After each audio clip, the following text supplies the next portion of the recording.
बिहार चुनाव में करारी हार के बाद से राजद की महिला प्रवक्ताओं की खूब चर्चा है। प्रियंका भारती, कंचना यादव और सारिका पासवान।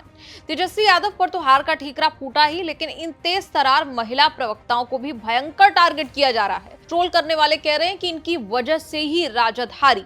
कहने वालों ने कहा कि प्रियंका भारती जैसे प्रवक्ताओं ने आरजेडी को बहुत नुकसान पहुंचाया। कहा कि न्यूज डिबेट में उल्टा सीधा बोलती हैं, लाउड होकर जवाब देती हैं। कई नामों से उन्हें सोशल मीडिया पर पुकारा गया। बता दें, प्रियंका भारती और कंचना वही हैं जिनके साथ भाजपा प्रवक्ता डिबेट में बैठना पसंद नहीं करते। हाल में तो प्रियंका कंचना का दावा था कि भाजपा प्रवक्ताओं ने उनके साथ डिबेट में बैठना ही बंद कर दिया था। प्रियंका भारती ने एक पोस्ट में कहा कि परसों से हम 3 वंचित महिलाओं की ट्रोलिंग हो रही है। इसमें कई पत्रकार भी शामिल हैं। गंदी गालियों के साथ बलात्कार तक की धमकी दी गई, ऐसा प्रियंका ने दावा किया।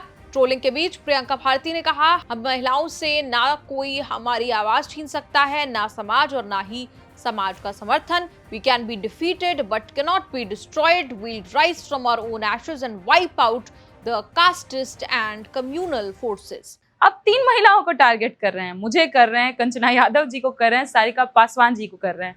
ये वो 3 बहुजन मजबूत सशक्त महिलाएं हैं जिनको हमारी पार्टी ने आवाज बनाया, समाज की आवाज, और हमारे आवाज के माध्यम से बहुजन समाज राष्ट्रीय पटल तक पहुंच पाया। आप मेरे से मेरी आवाज कैसे छीन लेंगे? मुझसे मेरा समाज कैसे छीन लेंगे? मुझसे मेरी पार्टी कैसे छीन लेंगे? बहुत प्रधानमंत्री हुए इस देश में, लेकिन कोई भी हुआ ना, बाबा साहब प्रधानमंत्री नहीं बन पाए, लेकिन कोई भी हुआ, सब बाबा साहब के सामने सर झुकाकर ही निकलते हैं। उसी संविधान की शपथ खाते हैं जो बाबा साहब ने लिखा था। इसलिए मैं आपको इतना ही कहूंगी, राम मनोहर लोहिया ने कहा था, हम हार सकते हैं, हम बार बार हार सकते हैं, लेकिन हार मान तो नहीं सकते। हम हार नहीं मानेंगे। उल गुलान था, उल गुलान है और उल गुलान जारी रहेगा। कंचना यादव ने भी प्रियंका भारती और सारिका पासवान को संबोधित करते हुए लिखा, कल से सोशल मीडिया पर बीजेपी के ट्रोलर्स और नेताओं द्वारा आप दोनों का और हम सभी का जो चरित्र हनन, गालियां और ट्रोलिंग की जा रही है, उसे पूरा देश, विशेषकर देश की महिलाएं देख रही है।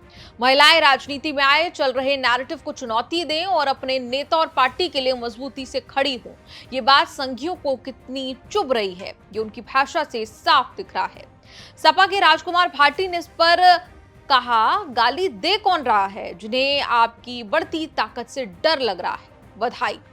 कांग्रेस की सुप्रिया सुनीत भी प्रियंका भारती और कंचना यादव के डिफेंस में आ गई। सोशल मीडिया पर कहा, पिछले 3 दिनों से आरजेडी की महिला प्रवक्ता कंचना और प्रियंका भारती के खिलाफ जिस तरह का जहर सोशल मीडिया पर उगला जा रहा है, वही असली संघी मान सकता है।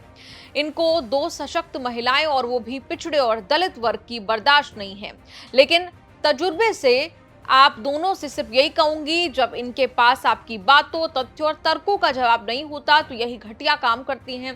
जो हमला ये आप पर कर रहे हैं, ये आपसे तंग होकर इन कायरों की बौखलाहट है। तो आप अपने पर गर्व कीजिए और इनकी विफलताओं के खिलाफ और पुरजोर तरीके से बोलते रहिए। आपको बता दें, प्रियंका भारती बिहार की हैं, जेएनयू की पीएचडी स्टूडेंट है। राजनीति में एंट्री सीधे आरजेडी प्रवक्ता के तौर पर हुई।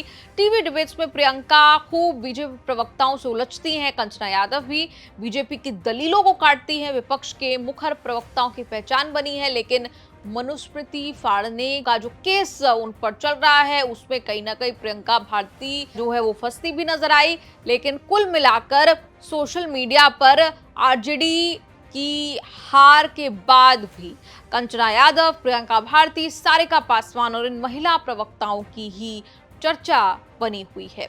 आपका इस रिपोर्ट पर क्या कुछ कहना है? कमेंट्स में लिखकर अपनी राय जरूर दें।